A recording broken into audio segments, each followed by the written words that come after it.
Guys, ನನ್ನ friend ಒಬ್ಬ ಹಿಮವದ್ ಗೋಪಾಲ ಸ್ವಾಮಿ ಬೆಟ್ಟಕ್ಕೆ ಹೋಗೋಣ ಅಂತ ಇದ್ದ. ಆದರೆ ಪ್ರತಿ ಸಲ ಅವನೇ ಕ್ಯಾನ್ಸಲ್ ಮಾಡ್ತಾ ಇದ್ದ. ಫೈನಲಿ ಈಗ ಅವನ್ನೇ ಬಿಟ್ಬಿಟ್ಟು ನಾವು ಗೋಪಾಲ ಸ್ವಾಮಿ ಬೆಟ್ಟಕ್ಕೆ ಹೋಗ್ತಾ ಇದ್ದೀವಿ. ಇವತ್ತು ನಾವು ಕರ್ನಾಟಕದ ಅತ್ಯಂತ ಸುಂದರ ಮಂಜಿನಿಂದ ಆವೃತವಾಗಿರುವಂಥ ಒಂದು ಪ್ರಸಿದ್ಧವಾದ ದೇವಸ್ಥಾನ, ಅದು ಹಿಮವದ್ ಗೋಪಾಲ ಸ್ವಾಮಿ ಬೆಟ್ಟಕ್ಕೆ ಹೋಗ್ತಿದ್ದೀವಿ. ಇಲ್ಲಿ ಪ್ರಕೃತಿಯ ಸೌಂದರ್ಯ, ದೈವಿಕ ಅನುಭವ ಮತ್ತು ವನ್ಯಜೀವಿಗಳ ಲೋಕ ಒಂದೇ ಜಾಗದಲ್ಲಿ ಸಿಗುತ್ತೆ. ಈ ವಿಡಿಯೋದಲ್ಲಿ ಈ ದೇವಸ್ಥಾನದ ಇತಿಹಾಸ, ವಿಶೇಷತೆ, ಎತ್ತರ, ಸುತ್ತಮುತ್ತಲಿನ ಅರಣ್ಯ ಹಾಗೂ ಪ್ರವಾಸಿಗರಿಗೆ ಉಪಯುಕ್ತವಾದ ಮಾಹಿತಿನ ಡೀಟೇಲ್ ಆಗಿ ಕೊಡುವಂಥ ಪ್ರಯತ್ನ ಮಾಡ್ತೀನಿ. ವಿಡಿಯೋನ ಪೂರ್ತಿ ನೋಡಿ.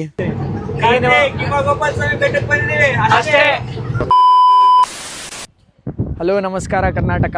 Welcome back to my YouTube channel. ಎಲ್ಲರೂ ಹೇಗಿದ್ದೀರಾ? ನಾನಂತೂ ಸಿಕ್ಕಾಪಟ್ಟೆ ಆರಾಮಾಗಿದ್ದೀನಿ. ನಾನು ಇವತ್ತಿದ್ದೀನಿ ಹಿಮವದ್ ಗೋಪಾಲ ಸ್ವಾಮಿ ಬೆಟ್ಟದಲ್ಲಿ. ಬನ್ನಿ ಇವತ್ತು ಹಿಮವದ್ ಗೋಪಾಲ ಸ್ವಾಮಿ ಬೆಟ್ಟನ ಎಕ್ಸ್ಪ್ಲೋರ್ ಮಾಡೋಣ. ಗೈಸ್, ಈ ಹಿಮವದ್ ಗೋಪಾಲ ಸ್ವಾಮಿ ಬೆಟ್ಟ ನಮ್ಮ ಕರ್ನಾಟಕದ ಚಾಮರಾಜನಗರ ಜಿಲ್ಲೆಯ ಗುಂಡ್ಲುಪೇಟೆ ತಾಲೂಕಲ್ಲಿದೆ. ಹಿಮವದ್ ಎಂದರೆ ಕನ್ನಡದಲ್ಲಿ ಮಂಜು ಅಂತ ಅರ್ಥ. ಈ ಬೆಟ್ಟ ವರ್ಷ ಪೂರ್ತಿ ದಟ್ಟ ಮಂಜಿನಿಂದ ಆವೃತವಾಗಿರೋದ್ರಿಂದ ಇದಕ್ಕೆ ಹಿಮವದ್ ಗೋಪಾಲ ಸ್ವಾಮಿ ಬೆಟ್ಟ ಅಂತ ಕರೀತಾರೆ. ಗೈಸ್, ಈ ದೇವಸ್ಥಾನನ ಕ್ರಿಸ್ತ ಶಕ 1315ರಲ್ಲಿ ಅದು ಹೊಯ್ಸಳರ ಕಾಲದಲ್ಲಿ ನಿರ್ಮಿಸಲಾಗಿರುತ್ತೆ. ನಂತರ ಮೈಸೂರಿನ ಒಡೆಯರು ಇದನ್ನ ಮೇಂಟೈನ್ ಮಾಡ್ತಾ ಇರ್ತಾರೆ. ಮತ್ತೆ ಇದು ಸಮುದ್ರ ಮಟ್ಟದಿಂದ ಸುಮಾರು 1450 ಮೀಟರ್ ಎತ್ತರದಲ್ಲಿದೆ. ಕಾರ್ತಿಕ್, ಬೆಟ್ಟದ ಮೇಲೆ ಬಂದಿದ್ದೀವಿ ಅಷ್ಟೇ.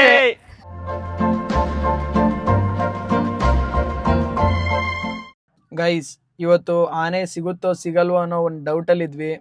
ಫೈನಲಿ ನೀವು ಇಲ್ಲಿ ನೋಡ್ತಾ ಇರ್ಬೋದು, ಒಂದು ಒಳ್ಳೆ ಹೆಣ್ಣಾನೆ ನೋಡಿದ್ವಿ. ಜಾಸ್ತಿ ಹೊತ್ತೇನಿರಲಿಲ್ಲ, ಬೇಗ ಹೋಗ್ಬಿಡ್ತು.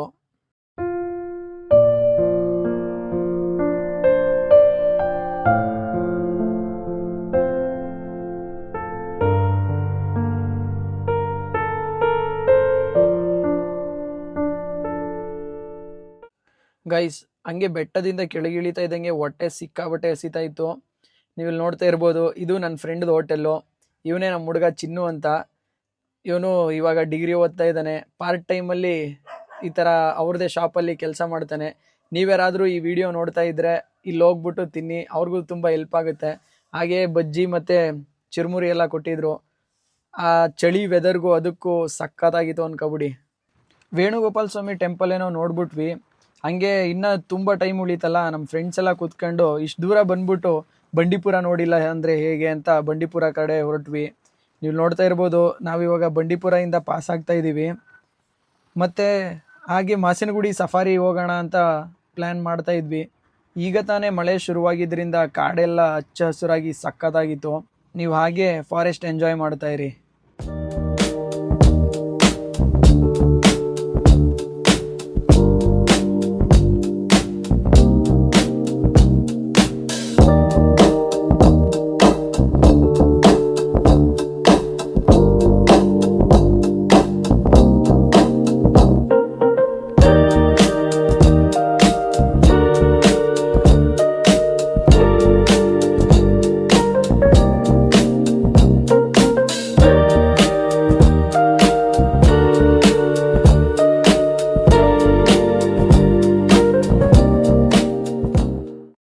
ಗೈಸ್, ಫೈನಲಿ ನಾವಿವಾಗ ನಮ್ಮ ಕರ್ನಾಟಕ ಬಾರ್ಡರ್ ಬಿಟ್ಟು ತಮಿಳ್ನಾಡು ಎಂಟ್ರಿ ಆಗ್ತಾ ಇದ್ದೀವಿ.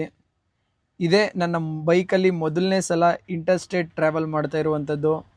ನೀವು ನೋಡ್ತಾ ಇರ್ಬೋದು, ಈ ಬ್ರಿಡ್ಜ್ ಅಂತೂ ಸಖತ್ತಾಗಿದೆ ಅನ್ಕೊಬಿಡಿ. ಈ ವೈಬ್ ಅಂತೂ ನೆಕ್ಸ್ಟ್ ಲೆವೆಲ್ಲು. ಈ ಸಿಟಿ ಜಂಜಾಟದಲ್ಲಿ ಸಿಗಾಕೊಂಡಿರೋರಿಗೆ ಈ ಕಡೆ ಬಂದರೆ ಒಂಥರ ಒಳ್ಳೆ ಪೀಸ್ಫುಲ್ ವೈಬ್ ಅನ್ಕೊಳ್ಳಿ. ಇಲ್ಲಿ ಬರ್ತಾ ಇದ್ದಂಗೆ ಪೊಲೀಸ್ ಚೆಕ್ಕಿಂಗ್ ಇತ್ತು, ಮತ್ತು ಒಂದಷ್ಟು ಇನ್ಸ್ಟ್ರಕ್ಷನ್ಸ್ನ ಕೂಡ ಕೊಟ್ಟರು.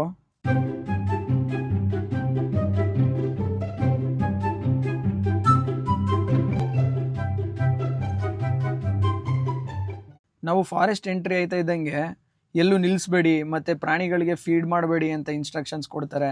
ಆದರೂ ಈ ಥರ ಮಾಡ್ತಾ ನಿಂತಿದ್ದಾರೆ ನೋಡಿ. ಏನು ಹೇಳಬೇಕು ಇಂಥ ಜನಕ್ಕೆ. Guys, Mudumalai tiger reserve safari point ಹತ್ರ ಒಂದು ಮ್ಯೂಸಿಯಂ ಇದೆ. ಬನ್ನಿ ಆ மியூசியம் விசிட் பண்ணனா.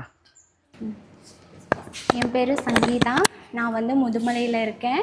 நாங்கள் இங்கே என்ன பண்ணிகிட்ருக்கோன்னா, இங்கே ஒரு மியூசியம் இருக்குது முதுமலையில். அந்த மியூசியத்தில் வந்து ஒரு குழு மூலியமாக ஒரு கடை வச்சு கொடுத்துருக்காங்க. அப்படின்னா மகளிர் சுய உதவிக்குழு மூலயமா ஒரு கடை எங்களுக்காக கொடுத்துருக்காங்க. அப்புறம் இந்த மியூசியத்தில் என்னென்ன இருக்குன்னா, ட்ரைபல் மேக் பண்ணுற இந்த மாதிரி பொருளுங்க. இதை ஆர்கனைஸ் பண்ணவே இல்லை. இங்கே வந்து என்ன மேக் பண்ணிகிட்ருக்காங்கன்னா, ட்ரைபிள் வந்து இந்த மாதிரி லேண்டனான்னு சொல்லுவாங்க, லேண்டனா ஃபர்னிச்சர். அந்த லேண்டனா ஸ்டிக்கை வச்சு இந்த மாதிரி ஆர்ட்டெல்லாம் பண்ணி கொடுப்பாங்க முதுமலையில். அப்புறம் ட்ரீ கீ ஸ்டாண்டெல்லாம் செய்வாங்க. அது ஒரு ட்ரைபிளோட ஒரு அவங்க வாழ்வாதாரத்துக்காக இதெல்லாம் மேக் பண்ணி கொடுக்குறாங்க. இதை கெஸ்ட்டுங்க நிறைய பேர் வாங்கிக்குவாங்க. நல்ல ஒரு பெனிஃபிட்டாக இருக்கும். பார்க்குறவங்க யார் வேணாலும் இதை வாங்கிக்கலாம். பார்க்குறதெல்லாம் நீங்கள் வந்து இந்த முதுமலை காட்டில் இருக்கிற ஒவ்வொரு மரம், செடி, கொடி அதை பற்றின மியூசியம் தான் இங்கே இருக்குது. அதோட சீசன் டைமில் எந்த மாதிரி இருக்கும் அப்படிங்கிறது, இப்போ மழை காலத்தில் எந்த மாதிரி இருக்கும், வெயில் காலத்தில் எந்த மாதிரி இருக்கும் அப்படிங்கிற மாதிரி ஒவ்வொரு இதுவும் டிஸ்ப்ளே பண்ணி வச்சுருக்காங்க. ஒவ்வொரு செடிகள், கொடிகள், அப்புறம் மரங்கள் எல்லாத்த பற்றியுமே டிஸ்ப்ளே பண்ணி வச்சுருக்காங்க. காய், கனி, அப்புறம் என்னென்ன இங்கே ரொம்ப அதிகமாக வளருதுங்கிறத பற்றி டிஸ்ப்ளே பண்ணி வச்சுருக்காங்க. அப்புறம் சருகுமான்னு சொல்லுவாங்க. இது வந்து சருகுமான், எலிமான் அப்படின்னு. தமிழில் சருகுமான் அப்படின்னு சொல்லுவாங்க, இங்கிலீஷில் வந்து மவுஸ். வீடு கட்டினாங்க. இந்த மாதிரி வீடுங்க, பில்லு வீடு, இந்த மாதிரி வீடுங்க, அந்த மாதிரியெல்லாம் பண்ணி வச்சுருந்தாங்க. அப்புறம் எங்கேயும் இருக்குது, ட்ரைபல் கம்யூனிட்டிக்காரங்க இருந்தது. இந்த பவுச்சிங்கிறது வந்து யானைகளை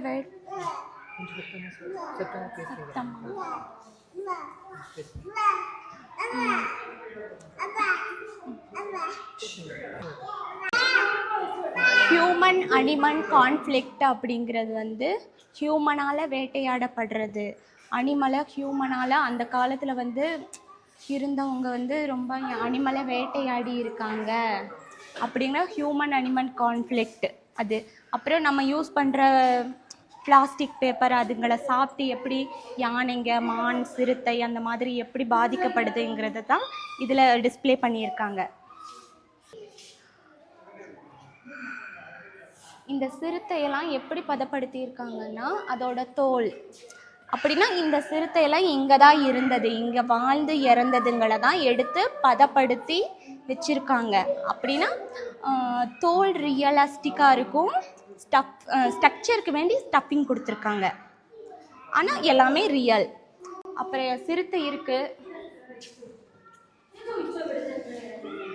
உடும்புன்னு சொல்லுவாங்க தமிழில், மானிட்டர் லிசார்டு தமிழில் உடும்புன்னு சொல்லுவாங்க, அது இருக்குது. எறும்பு துண்ணி, பெனிகோலின் எறும்பு துணின்னு சொல்லுவாங்க, அது இருக்குது. முதலை எல்லாமே பதப்படுத்தி வச்சுருந்தது தான். ரியலிஸ்டிக்காக இருக்கும் பார்க்குறதுக்கு எல்லாமே. அப்புறம் ரொம்ப முக்கியமானதுன்னா ஹைனா இங்கே எப்படி வந்துச்சுன்னு தெரியாது, ஆனால் ஹைனா இந்த காட்டில் இருக்குது அப்படின்னு. கர்நாடகா, கேரளா, தமிழ்நாடு அப்படி 3 ஜங்ஷனாக காடு பிரிஞ்சிருக்கிறதுனால ஹைனா இருக்க வாய்ப்பு இருக்குது அப்படின்னெல்லாம் சொல்கிறாங்க. ಗೈಸ್, ನಾನಿವಾಗಿದ್ದೀನಿ ಮಧುಮಲೈ ಸಫಾರಿ ಪಾಯಿಂಟಲ್ಲಿ. ಇಷ್ಟು ದಿವಸ ನಾವು ನಮ್ಮ ಕರ್ನಾಟಕದಲ್ಲಿ ಸಫಾರಿ ಹೋಗ್ತಾ ಇದ್ವಿ, ಬಟ್ ಒಂದ್ಸಲಿನೂ ಇಂಟರ್ಸ್ಟೇಟ್ ಸಫಾರಿ ಎಲ್ಲ ಮಾಡಿರಲಿಲ್ಲ. ಫಾರ್ ದ ಫಸ್ಟ್ ಟೈಮ್ ನಾನು ಕೂಡ ಬೇರೆ ಒಂದು ರಾಜ್ಯದಲ್ಲಿ ಸಫಾರಿ ಮಾಡ್ತಾಯಿದ್ದೀನಿ. ಬನ್ನಿ, ಇಲ್ಲಿ ಫಾರೆಸ್ಟ್ ವೈಬ್ ಹೇಗಿದೆ, ಇಲ್ಲಿ ಯಾವ್ಯಾವ ಪ್ರಾಣಿಗಳು ಸಿಗುತ್ತೆ ಎಲ್ಲನೂ ಇವತ್ತು ಈ ವಿಡಿಯೋಲಿ ನೋಡೋಣ.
ಸಫಾರಿಗೆ ಹೋಗಿದ್ವಿ, ಆನೆ ನೋಡಿದ್ವಿ ಅಷ್ಟೇ. ಗೈಸ್, ಮಾಸಿನಗುಡಿ ಸಫಾರಿ ವಿಶೇಷತೆ ಏನು ಗೊತ್ತಾ? ಇಲ್ಲಿ ಒಂದು ಎಲಿಫೆಂಟ್ ಕ್ಯಾಂಪ್ ಇದೆ. ಸಫಾರಿಗೆ ಹೋದವ್ರಿಗೆ ಅಲ್ಲಿಗೆ ಫ್ರೀ ಟಿಕೆಟು. ಇಲ್ಲಿ ನೋಡಿ ಎಷ್ಟು ಜನ ಹೋಯ್ತವ್ರೆ ಎಲಿಫೆಂಟ್ಸ್ ನೋಡೋಕ್ಕೆ. ಕ್ಯಾಂಪ್ ಅಂತೂ ಫಾರೆಸ್ಟ್ ಮಧ್ಯ ಸಕ್ಕತ್ತಾಗಿದೆ ಅನ್ಕೊಬಿಡಿ. ನಮಗೆ ಟೈಮ್ ಆಗ್ಬಿಟ್ಟಿತ್ತು, ಅದಕ್ಕೆ ಹರಿಬರಿಲಿ ಓಡ್ತಾ ಇದ್ದೀನಿ. ಬನ್ನಿ ಯಾವ್ಯಾವ ಆನೆ ಇದೆ ನೋಡೋದ. ಜನ ಏನಪ್ಪ ಇಷ್ಟೊಂದು ತುಂಬೋಗವ್ರೆ, ಜಾಗನೇ ಸಿಗ್ತಾ ಇಲ್ಲ. ವಾ, ಒಳ್ಳೆ ಫೀಡಿಂಗ್ ಟೈಮಿಗೆ ಬಂದಿದ್ದೀವಿ.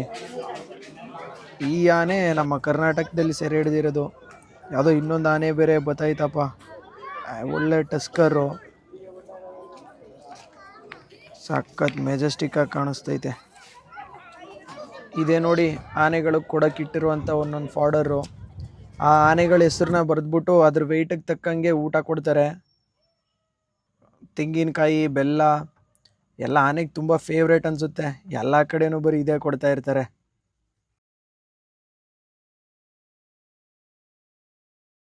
ಗೈಸ್, ಇಲ್ಲಿ ನೋಡಿ ಮೆನು ಚಾರ್ಟ್ ಕೂಡ ಹಾಕ್ಬಿಟ್ಟಿದ್ದಾರೆ. ಗೈಸ್, ಆಲ್ಮೋಸ್ಟ್ ಒಂದು 150 ಕಿಲೋಮೀಟ್ರು ಕಲೀಮ್ ಅನ್ನೋ ಒಂದು ಆನೆ ನೋಡಬೇಕು ಅಂತ ಟ್ರಾವೆಲ್ ಮಾಡಿದ್ವಿ. ಬಟ್ ಅನ್ಫಾರ್ಚುನೇಟ್ಲಿ ಆ ಆನೆ ಕ್ಯಾಂಪಲ್ಲಿ ಅವೈಲೇಬಲ್ ಇರಲಿಲ್ಲ. ಪರವಾಗಿಲ್ಲ, ಒಂದಷ್ಟು ಒಳ್ಳೊಳ್ಳೆ ಆನೆಗಳು ನೋಡಿದ್ವಿ, ಖುಷಿ ಆಯಿತು. ಗೈಸ್, ನೀವ್ಯಾರಾದರೂ ಈ ಕಡೆ ಟ್ರಾವೆಲ್ ಮಾಡ್ತಾ ಇದ್ದರೆ ದಯವಿಟ್ಟು ಸ್ವಲ್ಪ ರೆಸ್ಪಾನ್ಸಿಬಲ್ ಆಗಿ ವರ್ತಿಸಿ. ಫಾರೆಸ್ಟಲ್ಲಿ ಮಧ್ಯೆ ಗಾಡಿ ನಿಲ್ಲಿಸೋದಾಗಿರಲಿ, ಪ್ರಾಣಿಗಳಿಗೆ ಫೀಡ್ ಮಾಡೋದಾಗಿರಲಿ, ಅಥವಾ ಪ್ಲ್ಯಾಸ್ಟಿಕ್ನ ಬಳಸೋದಾಗಿರಲಿ ಮಾಡೋಕ್ಕೆ ಹೋಗಬೇಡಿ. ಯಾಕಂದರೆ ಅದು ನೀವು ಪ್ರಾಣಿಗಳಿಗೆ ಫೀಡ್ ಮಾಡಿದ್ರೆ ಅದಕ್ಕೆ ಅಭ್ಯಾಸ ಆಗಿಬಿಡುತ್ತೆ. ಸೊ ರೋಡ್ ಸೈಡ್ ಬಂದು ಯಾವಾಗಲೂ ನಿಲ್ತಾ ಇರ್ತವೆ. ಅದರಿಂದ ಅದು ಪ್ರಾಣನ ಕಳ್ಕೋಬಹುದು. ಸೊ ಈ ವಿಡಿಯೋ ಮೂಲಕ ಏನು ಹೇಳ್ತೀನಿ ಅಂತ ಹೇಳಿದ್ರೆ, ಫಾರೆಸ್ಟ್ ಸೈಡ್ ಬಂದಾಗ ಸ್ವಲ್ಪ ಫಾರೆಸ್ಟ್ ಅವರು ಕೊಟ್ಟಿರುವಂಥ ಒಂದು ನಿಯಮಗಳನ್ನ ತಪ್ಪದೇ ಪಾಲಿಸಿ. ಖಂಡಿತವಾಗ್ಲೂ ನಿಮಗೆ ಈ ವಿಡಿಯೋ ಇಷ್ಟ ಆಗಿದೆ ಅಂತ ಅನ್ಕೋತೀನಿ. ವಿಡಿಯೋ ಇಷ್ಟ ಆಗಿದ್ರೆ ಲೈಕ್ ಮಾಡಿ, ಶೇರ್ ಮಾಡಿ. ಹಾಗೆ ಇನ್ನೂ ಯಾರು ನನ್ನ ಚಾನಲ್ಗೆ ಸಬ್ಸ್ಕ್ರೈಬ್ ಮಾಡ್ಕೊಂಡಿಲ್ವೋ ಸಬ್ಸ್ಕ್ರೈಬ್ ಮಾಡ್ಕೊಳ್ಳಿ ಅಂತ ಹೇಳ್ತಾ ಇವತ್ತಿನ ವಿಡಿಯೋ ಮುಗಿಸ್ತಾ ಇದ್ದೀನಿ. ಜೈ ಹಿಂದ್, ಜೈ ಕರ್ನಾಟಕ ಮಾತೆ.